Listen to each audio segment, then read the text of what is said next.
and answer them. Well, welcome to 360 Degrees Darwin. My name is Neil Ingram, and my co-presenter tonight is my friend Jane Still, and we've recently published a book with Sylvia, Hixson Andrews about evolution, which is really aimed at students of about 16 and above about evolution, and that's been published by Oxford University Press last November.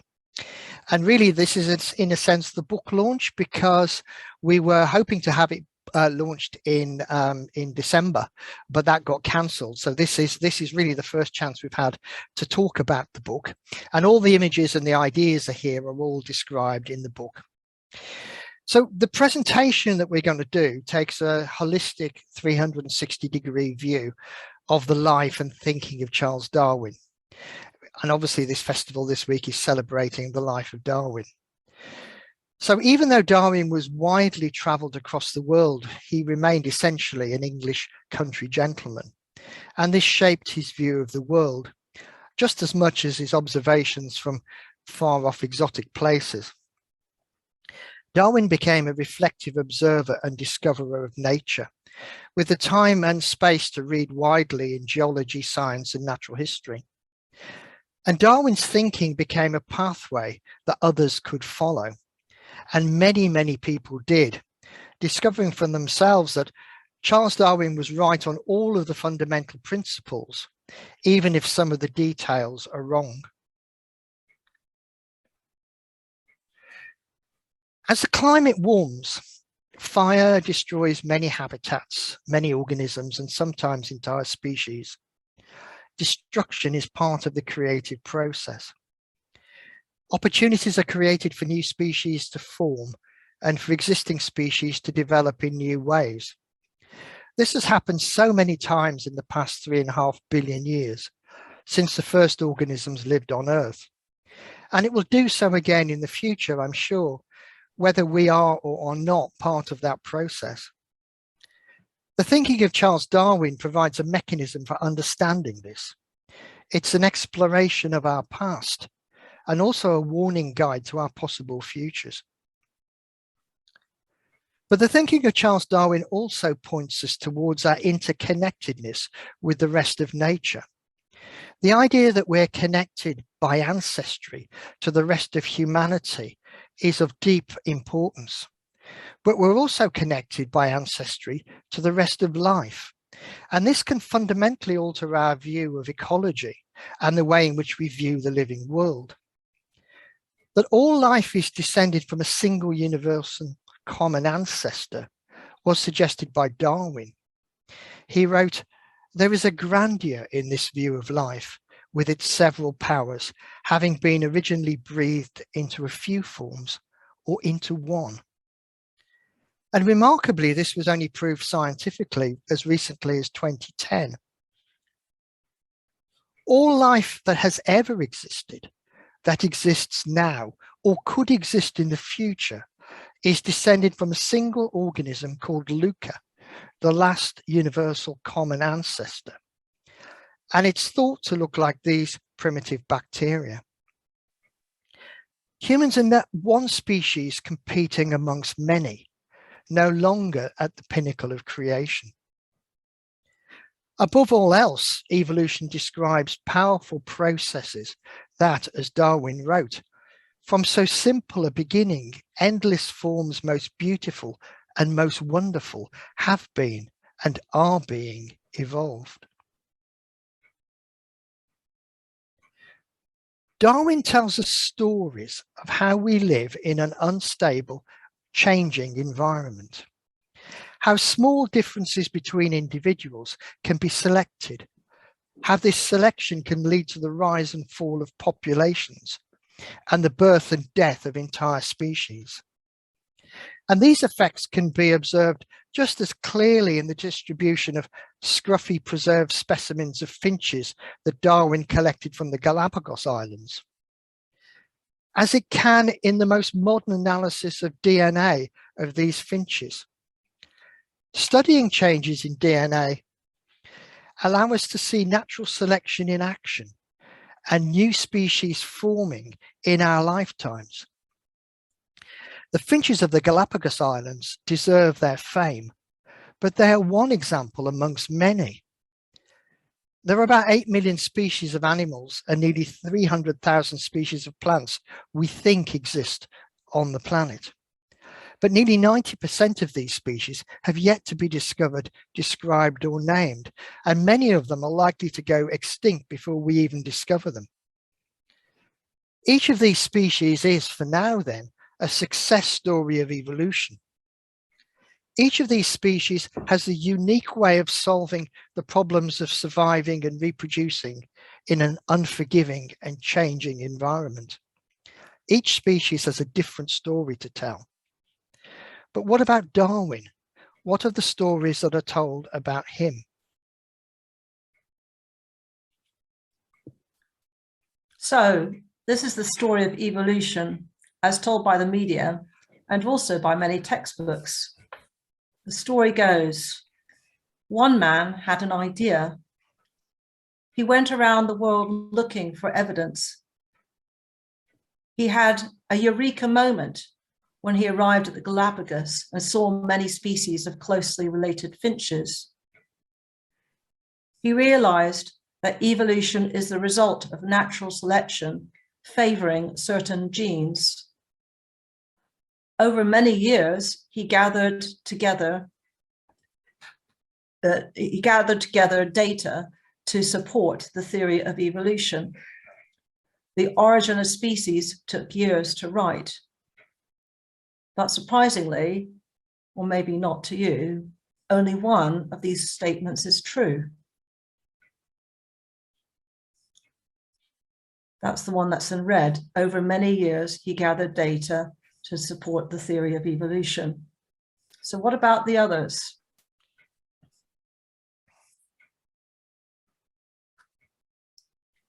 Well, firstly, evolution had been a popular idea since before Darwin was born. Erasmus Darwin, his grandfather, had described it in his book, Zoonomia.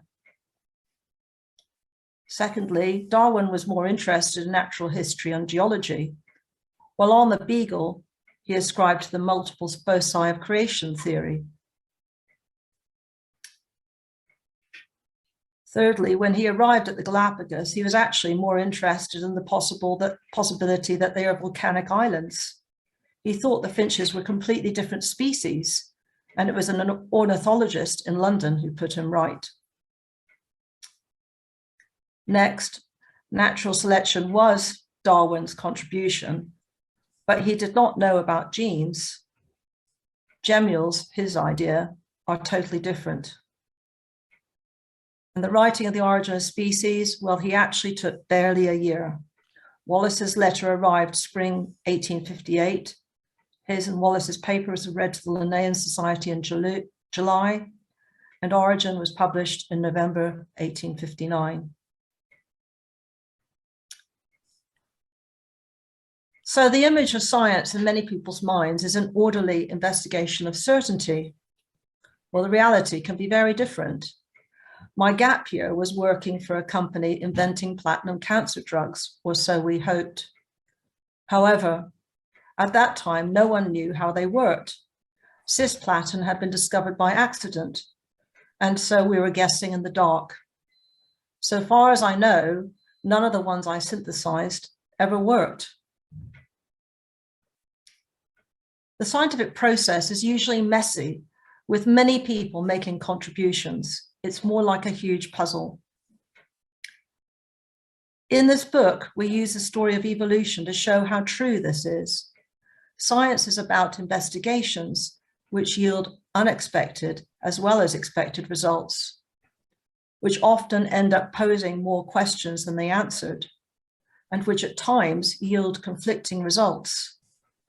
It involves discussion, debate, and even arguments, but nevertheless, it is based on an assumption that there is a reality in the world which makes sense and can be understood. So we look at most photos and portraits of Darwin and Mendel at the peak of their careers. Yet Darwin and Mendel can be an inspiration for young scientists. Darwin's father and grandfather were prosperous doctors who sent him to university at Edinburgh, but he was too squeamish for medicine. Many 19th century academics became vicars, as it gave them a house and a stipend so they could do their research. So he changed course and went to Cambridge. But his Unitarian background made him balk at signing the 39 Articles of Faith, which he would need to do to be a vicar in the Church of England. His father must have despaired, as this left him without what was thought to be a respectable profession. Meanwhile, Mendel, a few years younger, his family were farmers who struggled to pay university fees and wanted him to join the family farm. He wanted to be a physics teacher, but failed the teaching practical exam.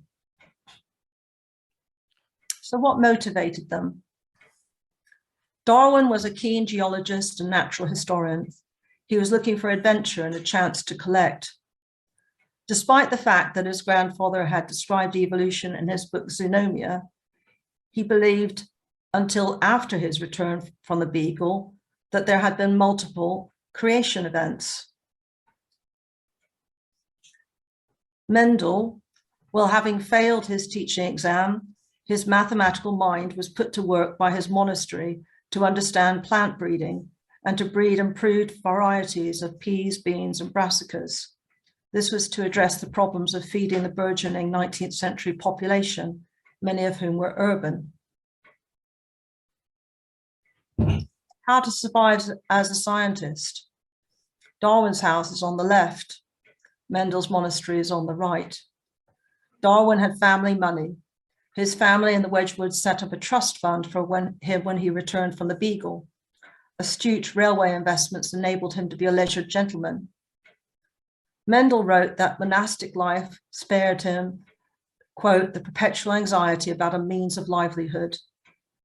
And the monastery paid for further scientific training and built him a heated greenhouse. After Darwin returned from the Beagle, he read Malthus's essay on the principle of population. Written by a vicar, it considered the effects of shortages of food, etc., on human populations. Darwin realized that shortages would inevitably lead to competition and thought about the best surviving. He printed a pamphlet with questions about breeding, which he passed around friends.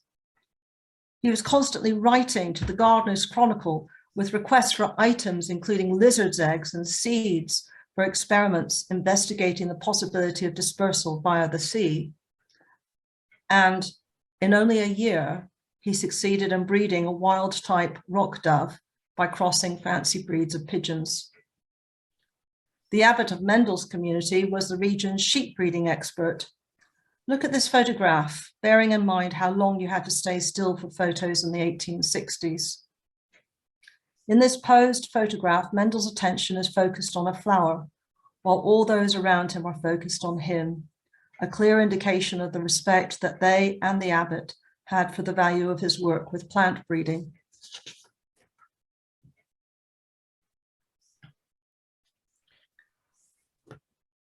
Being paid to work as scientists in the 20th century proved to be a game changer. It enabled the Grants to work full-time on evolutionary biology. This included living on the island of Daphne in the Galapagos during the breeding season, and their studies spanned 4 decades. A drought in 1977 killed many birds as the main seed plant on the island had small seeds. So birds with slightly smaller beaks died of starvation. The orange bars in the top chart show adult birds in the spring of 1976, and the blue bars showed survivors. The offspring during the following breeding season in 1978 showed significantly larger beaks, but nevertheless, the actual increase was still only about 0.5 of a millimeter, so small as to not be noticeable looking at the birds. Homeostasis is a characteristic of living things, but here we see it at an ecosystem level.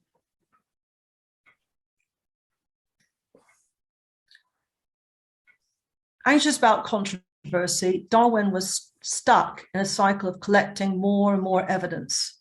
It was the threat of Wallace beating him to it in 1858 that persuaded him to put pen to paper.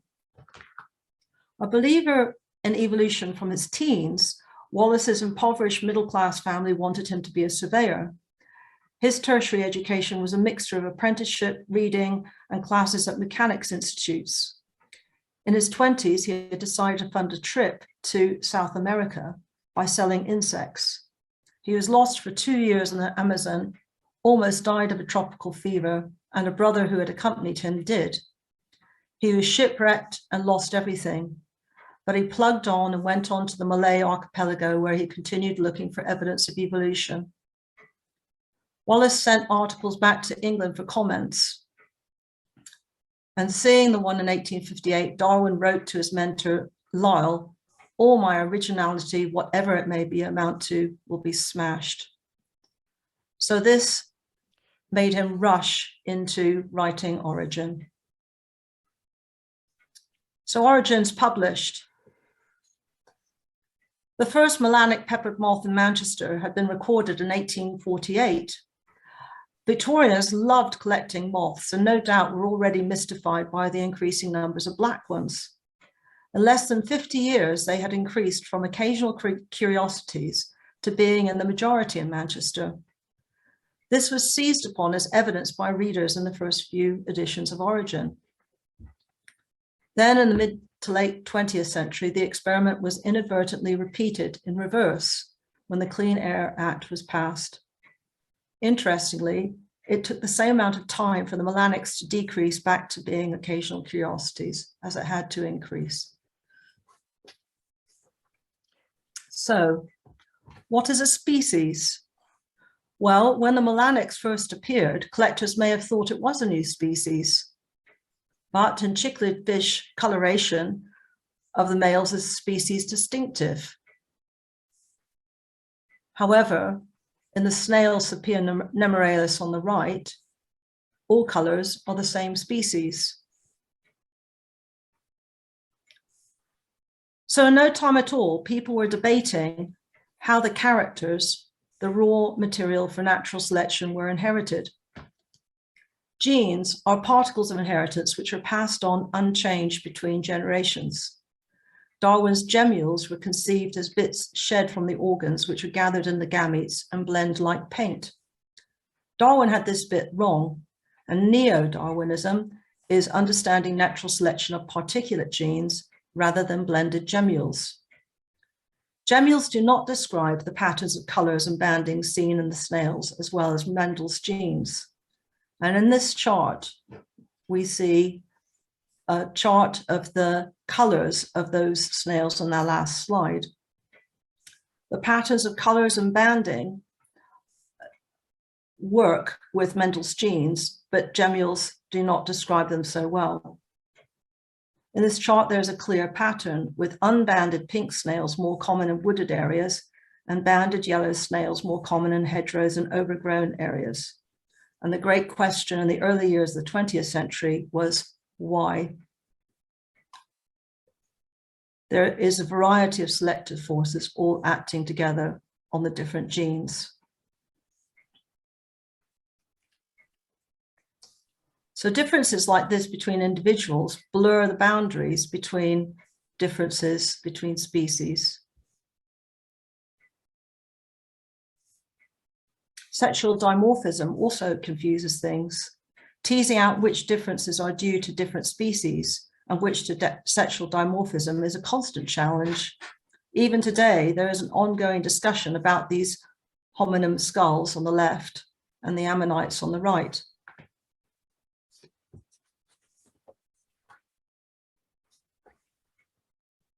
The evolution of multicellularity led to the Cambrian explosion of 540 million years ago and the beginnings of organisms we can recognize as creatures.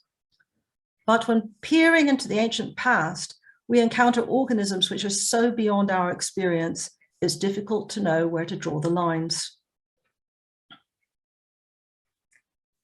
The Burgess Shale fossils are a snapshot of one place in the Cambrian explosion. It has fossils which do not fall neatly into any modern day phylum. But as some species came into being, others disappear into extinction. These look totally alien to us, and they are now no longer. And looking at the fossil record, there are 5 main global extinction events, although there are much more frequent local extinction events. Scientists now reckon at least 75% of all species were lost in each of the 5 major extinction events, the global ones. An understanding of the gradual formation of rocks led to leaps in understanding and dating of rocks in Darwin's lifetime. And Darwin's love of geology, together with his principle of natural selection, introduced the idea of cycles of change. It also gave an appreciation of the vast timescales involved. His focus on understanding dispersal showed he realized each isolated area became its own experiment in evolution. Extinctions open up niches, which are repopulated by new permutations of species. Competition leads to specialization and tighter niche packing, which may lead to an ever-increasing diversity. How did the giraffe get its long neck?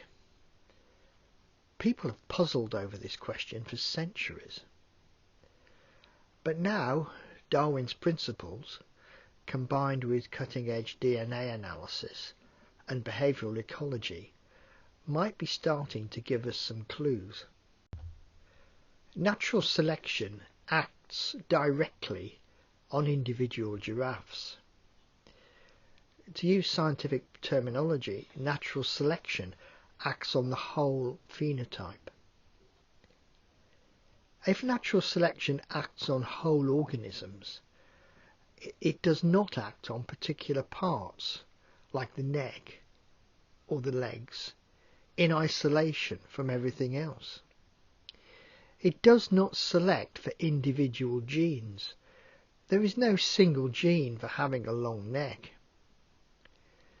The same selection pressures often act simultaneously on several organ systems and indirectly on many different parts of the genome, especially those parts that control the expression of genes that code for the structure of proteins.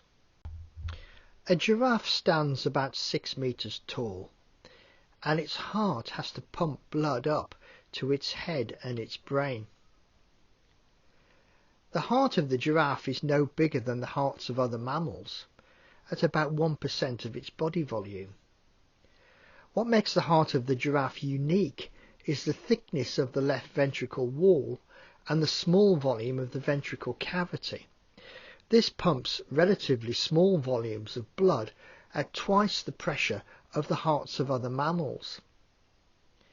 The arteries in the neck are adapted to withstand these high levels of pressure and keep the blood moving upwards.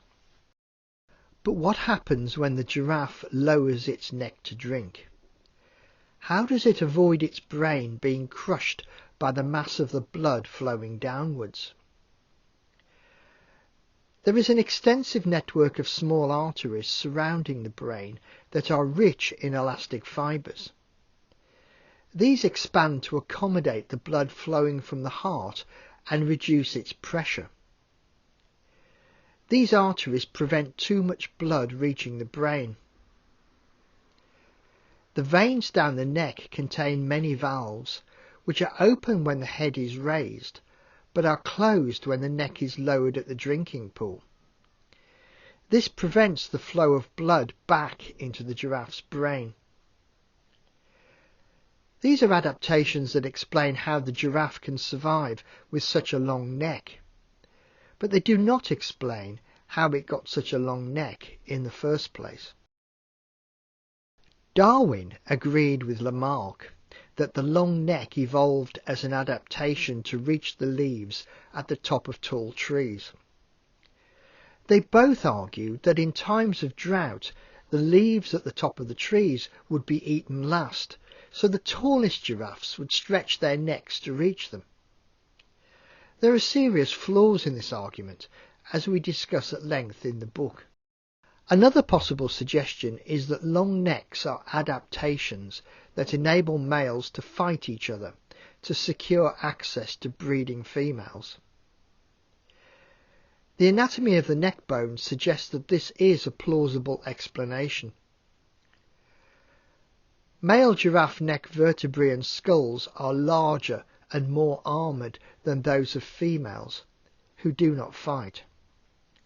Furthermore, the necks of males continue to grow throughout their lives, which is a characteristic of sexual selection for breeding fitness. The antlers of deer and the feathers of birds of paradise are other examples. Analysis of DNA of modern giraffes suggests that there are at least 6 separate DNA lineages, with little evidence of interbreeding between them. Thus the population structure is more complex than at first appears. There must be mechanisms in place that ensure that female giraffes only breed with males of their own kind. This suggests that some element of sexual selection might be important in their evolution. Another big question of biology is how the monarch butterflies navigate across the North American continent and how they find their way home again. Once again, Darwin's principles and cutting-edge science are helping us to unravel this mystery. The monarch butterfly is one of the most iconic organisms in North America. Each autumn, some butterfly populations undertake long-distance migrations from the northeastern states to a few overwintering sites in Mexico.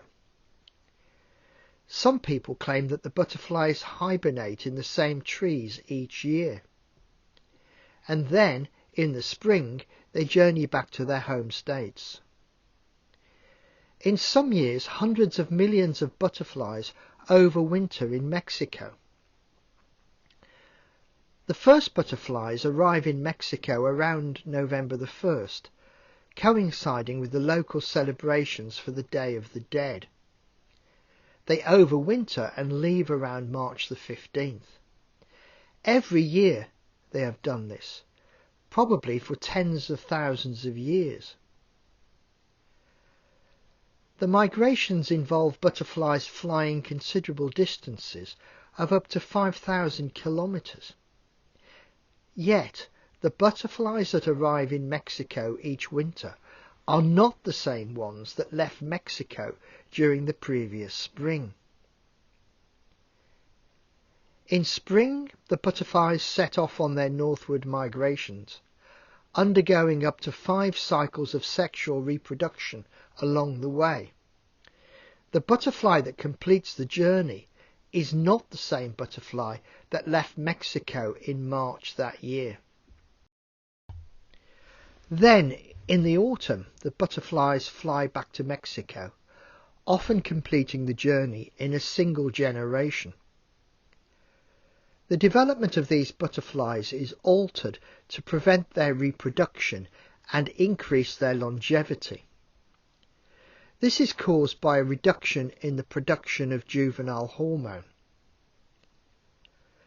How do the monarch butterflies find their way back to the same overwintering trees in Mexico? One possible explanation is an internal map, but this would have to be encoded in the genome, which is the only structure inherited from generation to generation. Alternatively, monarch butterflies have within their antennae sun compasses, which navigate using the position of the sun in the sky. There is also a second magnetic navigation system used on cloudy days. The evidence suggests that monarchs navigate using these compasses rather than internal maps. As the butterflies overwinter in Mexico, the sun compasses reverse in response to the winter cold. With their compasses reversed, the monarch butterflies fly northwards to their summer homes. Even now, scientists are not sure why and how millions of butterflies converge on a few sites in Mexico, which occupy less than 1 kilometre squared. When studying our own evolution, we need to ask, what is it to be human, or almost human, or almost human? The conundrum of defining where individual ends and a species begins is also found in the study of human evolution. How do we define what it is to be different from other species? These skulls are all from the same site at the same time in history. Look how much they vary, even just the two on the right. If they were found in different places or different strata, the first impressions may well be that they were different species. Because there's so much variability in natural populations and the constant short-term fluctuations due to environmental change, as well as the more long-term evolutionary change, the definition of a particular species becomes a work of the human imagination, a human construct. So what is it that makes a primate? Because we are looking back hundreds of thousands or even millions of years, we need first to define what it is that distinguishes primates from other mammal groups. Teeth and limb bone shape are particularly diagnostic. Compare the colors of teeth in these four mammalian groups, which show the distribution of different tooth types.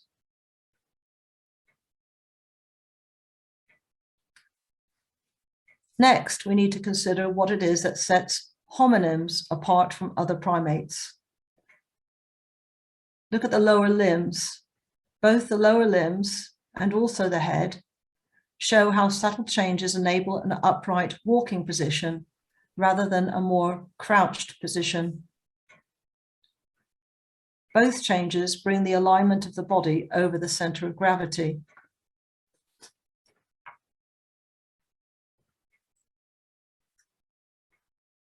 The great apes have a cranial capacity of about 400 centimeters cubed. This graph shows clearly how the Homo line began to depart from the other primates. If you look carefully, you can see where the great apes are marked down at the bottom. And then there's a beginning of a slope with Australopithecus, which are the very earliest proto-hominins. And then can you see how the slope becomes steeper? Homo habilis, steeper still Homo erectus, and steepest of all Homo sapiens, showing the increasingly rapid change.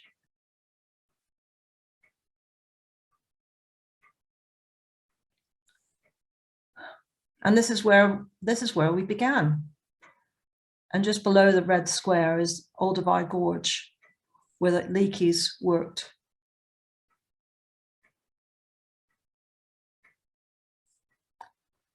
And then Homo erectus came into being about 2 million years ago.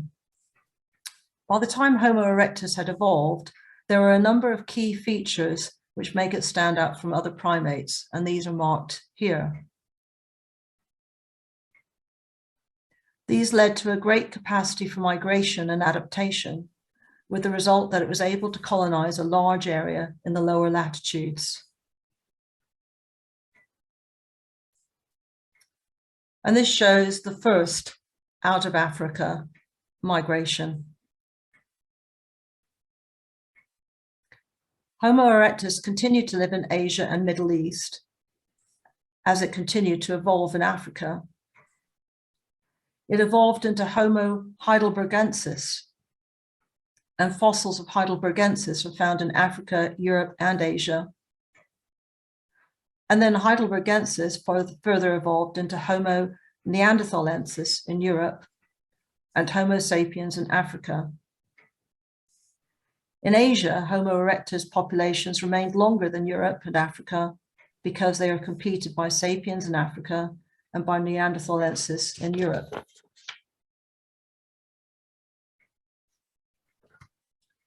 But even as it dispersed and evolved, it continued to coexist with other Homo species on the planet. You can see Homo sapiens the far left at the top, the most recent. Next to it, Neanderthalensis, Heidelbergensis,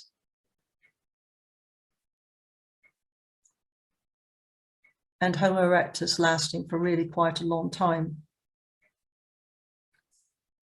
For all this time, they are hunter-gatherers. This mosaic of species shows that human evolution is not a linear progression. It's more like a patchwork of tiny, occasionally intersecting populations.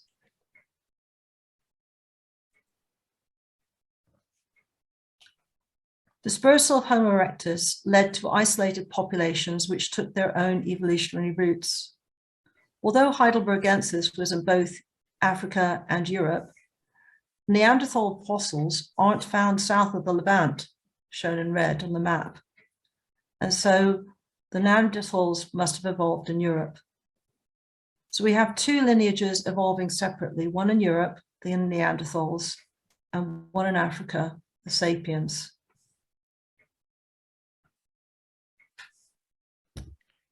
So much of being human is what we do rather than what we look like. How can we learn more about this? Damage to bones is often caused by carnivores, but there are particular patterns of cuts which indicate that tools were being used. Experimental archaeology can help us to understand how and why these cuts were made. Forensic analysis can even infer social organization and hunting behavior.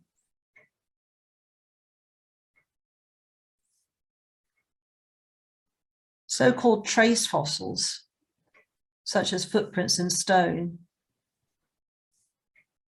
or footprints revealed by erosion of sediments, tell us about social organization and behavior. Here we have what appeared to be an adult and a child walking side by side.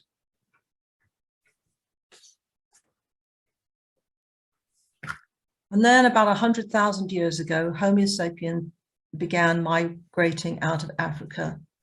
And if you look closely, you can see the different colors, the Homo erectus area that was still at that time, the Neanderthal area, and the red shown by sapiens. As it did so, it collided with the various other hominins as it entered their ranges. In the last 20 years, our ability to magnify, sequence, and analyze DNA is enabling us to discover more about how sapiens differed from the other Homo species, but also, tantalizingly, how it interbred. Evidence of interbreeding is still present in the DNA of modern humans today, in me, in Neil, and in you. The ages of hominin fossils in other parts of the world seem to show a slow spread, but this picture is only the result of the fossil evidence found so far. Darwin's conclusion to the origin of species is one of the most widely read parts of the whole book. He said that these elaborately constructed forms, so different from each other, giraffes, monarch butterflies, humans, finches, they're so different from each other and dependent upon each other in so complex a manner, have been produced by laws acting around us. Darwin's legacy is to be able to explain the creative crucible of the origin of species, their survival in changing hostile environments, and their ultimate demise and extinction, to be replaced by something new and different. Knowing this changes us as people. It changes how we see the world and gives us a choice.